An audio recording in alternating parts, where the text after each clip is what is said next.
The orchard. The trees whispered as the wind passed through, carrying with it the scent of rotted earth.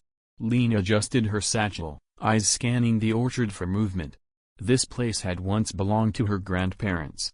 Apple trees lined the hills in neat, sloping rows, their branches now gnarled and heavy with blackened fruit. The infected avoided this place, something about the orchard disturbed them. That's why Lena had come back. The world had ended 5 years ago. A pathogen from thawed Arctic soil spread like wildfire. The infected weren't fast or loud, they simply wouldn't die. You could break them, burn them, bury them, they always came back. And worse, they remembered pieces. Snippets of old habits. A mother rocking an invisible child.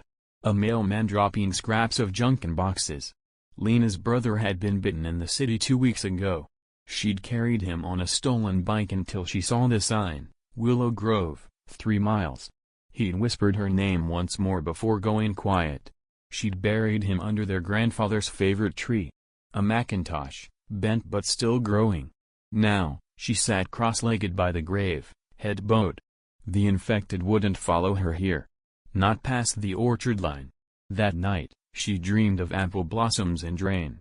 In the morning, she awoke to silence, and footsteps. Not shuffling. Not dragging. Running. She stood quickly, grabbing her knife. From the trees emerged a figure, wild-eyed, gasping. A boy, no older than 16. "They're coming," he choked. Hundreds. Behind him, the branches rustled unnaturally. The infected spilled in, breaking through the trees like a tide of flesh and hunger. But they didn't go far. The first line of infected froze. One sniffed the air. Another trembled. And then, they turned.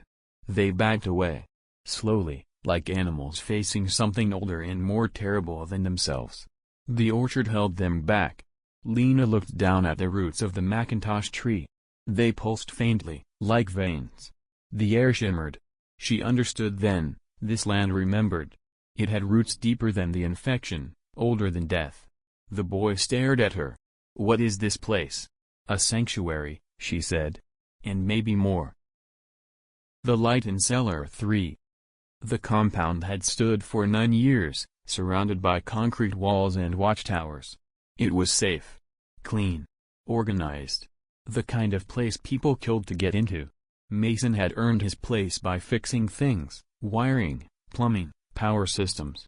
He didn't talk much. That's why no one noticed when he started visiting Cellar 3. The cellars were old bunkers beneath the main complex. Most were sealed off. They'd been filled with infected years ago during a breach. Buried alive. But not dead. Sometimes, Mason swore he heard them whisper. Not groans, words. Names. Prayers. Laughter. He started going down with a flashlight and recorder. Everyone called him paranoid. But he had proof now. On his last trip, he heard a voice clearly say, "Mason." Tonight, he returned again. The hallway was damp. Muffled sounds echoed, too articulate to be random. As he approached Cellar 3, his flashlight flickered. There was light coming from beneath the sealed door. He pressed his ear to the steel.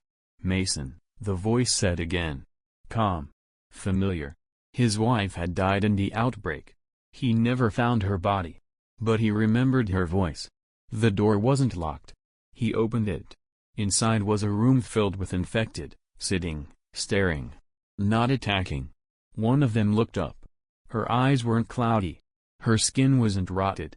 She smiled. "Hello, love." Mason's knees buckled. "How?" She stood slowly. "We're remembering. The disease is changing. It's not hunger anymore, it's memory. We're becoming something else." He looked around. Dozens of faces watched him. Waiting. "We want peace," she said. He backed away. "They'll never believe you. They'll kill you." "Then show them," she said. "Or join us." He closed the door, heart pounding. The next morning, the guards found Cellar 3 reinforced. Sealed again. Mason went back to work. But every night, he left the light on in the cellar. And listened.